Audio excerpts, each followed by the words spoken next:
look back at the season from hell that the Fever had, none of us expected them to be in this situation. None of us expected them to be winning a very close Game 3. Imagine if I told you that Caitlin Clark might play in the WNBA Finals. It sounds impossible, don't you think? We have been informed for weeks that her season is over, that she is unable to return due to a groin issue. However, if the Fever advance to the finals, there may now be a legitimate route for Clark to return to the court because of a little-known WNBA rule. Imagine the biggest female basketball star returning to the court on the largest stage in the league. That kind of turn of events has the potential to alter everything. The problem is that it's not that simple. Everything is connected, including the risks, the rules, and the roster moves. Others are certain that this loophole was created for a scenario just like this, while others think it's a complete far shot. We're going to dissect everything today. What the rule really states, why the Fever gave themselves a chance, and how Clark's comeback would affect Indiana's chances of winning a title. Let's begin with the fundamentals. At the start of the season, the Indiana Fever weren't expected to be here. They didn't even make the playoffs, according to the majority of analysts. The roster appeared youthful, battered, and inconsistent. Their season seemed to be over after Caitlin Clark went down. The Fever, however, fought their way into the semifinals and are now only one step away from the finals rather than giving up. Consider the implications of that. Aaliyah Boston has accepted a more significant role. Veteran players like Natasha Howard and Odyssey Sims have provided a solid presence for this club, and Kelsey Mitchell has been on fire. On both ends of the floor, Sophie Cunningham, who many believed wouldn't play a significant role, has contributed toughness and enthusiasm. This group has evolved into the epitome of resiliency. A team has no business winning while you watch them win games. You have to worry what would happen if they were to regain their superstar. And that's the current buzz in Indiana. Supporters are wondering what the Fever could do with Caitlin Clark if they can fight this hard without her. The answer might be unsettling because Clark's presence in the lineup causes Indiana's ceiling to soar rather than simply rise.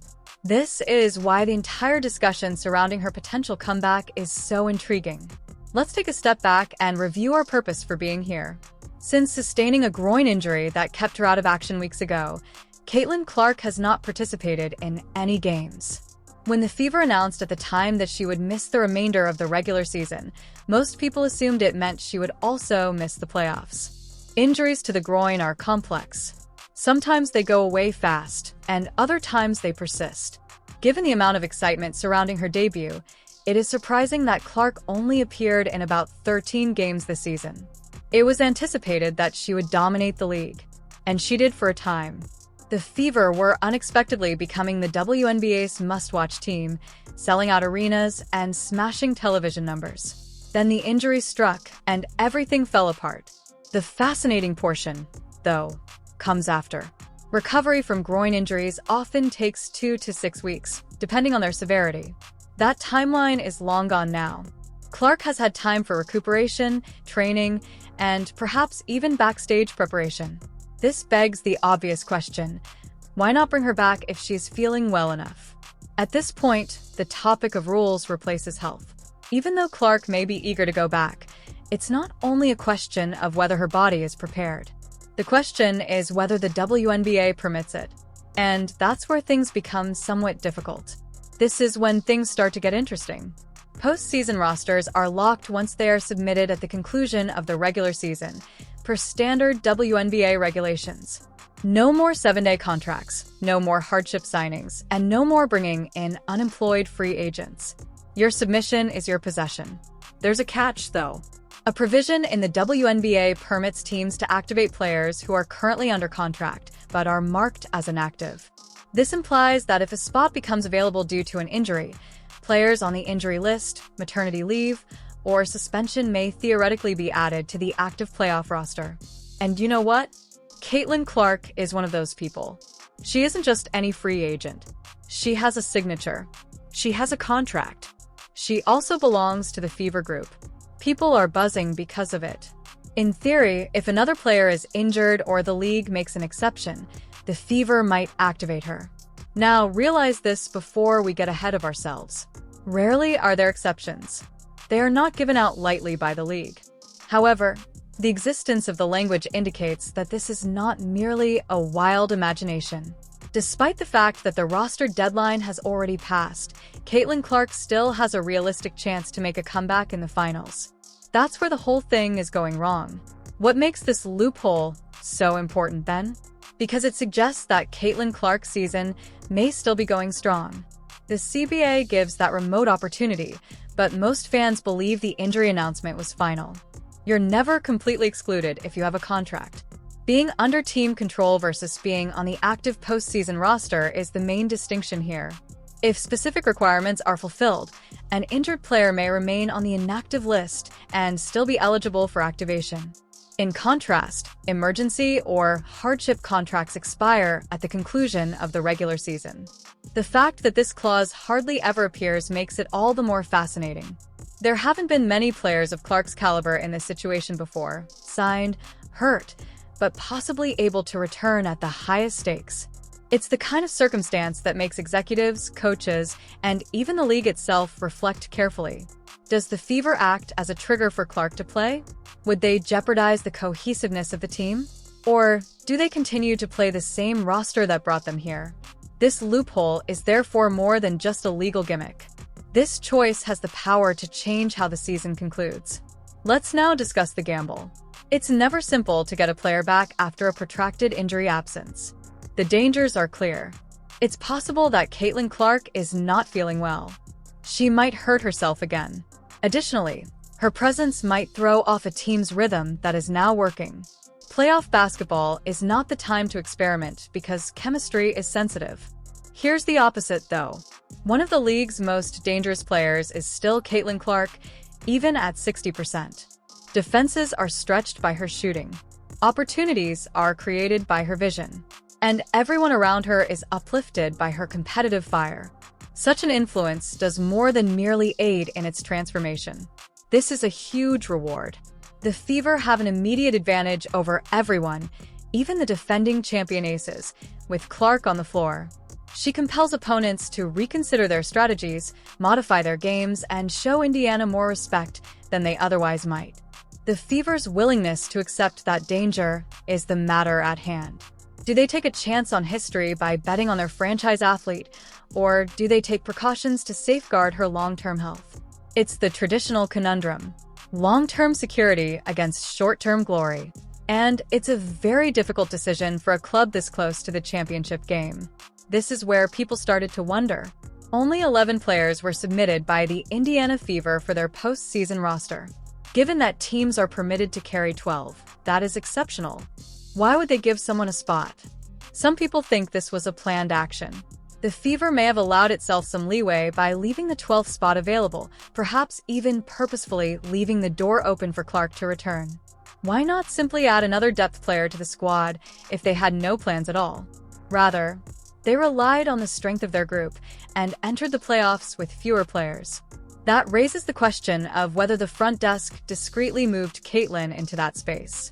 Although the team hasn't made any formal statements, the choice seems dubious enough to spark rumors. It is worthwhile to consider the possibility that Indiana would purposefully go shorthanded unless they had a more ambitious plan, since that open roster spot might be the hint that everyone was missing if Clark does indeed have a way back. And it would appear to be one of the most audacious strategic moves in recent WNBA history if the Fever upset the league and advance to the finals. Let's take a moment to be honest. The main concern is whether Caitlin Clark is physically prepared to return, even if the regulations permit it. It takes time for injuries to recover, and the intensity of playoff basketball is entirely different. According to reports, she may not have been running at full speed with the team throughout this run. This implies that her conditioning may not be at its peak and that playing in the playoffs would immediately put her body to the test. She has a serious risk of brain injury if she returns too soon. However, Caitlin Clark is a unique competitor on the other side. She is built for big moments and performs well under pressure. She has been exercising, recovering, and getting ready behind the scenes even if she hasn't been in full practices. She will aggressively pursue the opportunity to play if there is even a remote probability. All of that must be considered by the Fever. Does she have adequate intelligence? Does she have adequate strength? Can she enter the finals and improve the team's chances rather than hurt them? Indiana has the potential to shock the world if the answer is yes. This turns becomes one of the most significant what-if scenarios in WNBA history if the response is negative. For a moment, let's hope Caitlin Clark makes a comeback for the championship game. When facing a dominant team like the Las Vegas Aces, the entire matchup changes in an instant.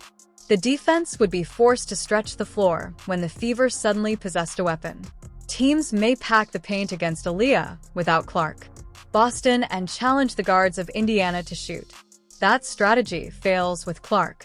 Her shooting range causes defenses to falter, creating space for Cunningham, Mitchell, and Boston. The Fever's offense is much more deadly all of a sudden.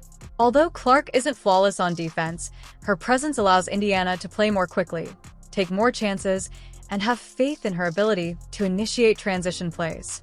Even though she isn't at her best, the Fever can still win possessions with her high IQ and court vision. The buzz alone would be enormous, let's face it. Caitlin Clark returns from injury for the finals. There are moments like that that go beyond basketball. TV ratings would soar, crowds would fill arenas, and the WNBA would become the focus of the whole sports world. This is more than simply XS and OS for the Fever. It all comes down to their belief that they can win. Here is an additional layer to the entire affair: the WNBA itself. Don't even consider the possibility that the league office isn't listening. The biggest celebrity the WNBA has seen in a long time is Caitlin Clark. Additionally, her presence has a direct impact on business. You name it: sponsorships, TV agreements, ticket sales, etc. She makes the difference. The league is in a difficult situation because of that. They want her to be safe and healthy on the one hand. They cannot afford to risk jeopardizing her long-term career by hurrying her back. However, the finals featuring Caitlin Clark are ideal for visibility and ratings. If more fans tuned in, would the WNBA secretly allow her activation? Maybe. If they believed the risk was too great, would they intervene and shut it down? It's also feasible. In any case, this is not solely an Indiana choice. It can be a discussion involving the entire league. And for that reason, this circumstance is so special. It goes beyond basketball. It concerns branding, business, and the league's future. Which way they tilt could reveal a lot about the WNBA's top priorities at this pivotal time. Let's pull everything together. According to the CBA's little-known rule, Caitlin Clark may theoretically make a comeback for the WNBA championships. She has a contract. She's getting better. Additionally, the Fever left a roster space open, which maintains the possibility. In actuality, though, it's still unlikely. She hasn't gone at full speed yet. The Fever might not want to invest their future on a single wager because the risks are substantial. To ensure that nothing careless occurs, the league itself may even intervene. Still, it's clear how important Clark is to the WNBA that we're even having this discussion. Just her presence alters everything, even how spectators crowd arenas and how defenses line up. She would make one of the most spectacular comebacks in league history if she did. The Fever will still be proud of themselves for fighting their way to the finals without her, even if she doesn't. This is the question for you, then. Would you take the chance if you were the Fever? For the sake of making history, would you bring Caitlin Clark back, even if it were only partially? Tell me your thoughts. Thank you for watching, as always. For more breakdowns like this one, don't forget to subscribe, like, and comment.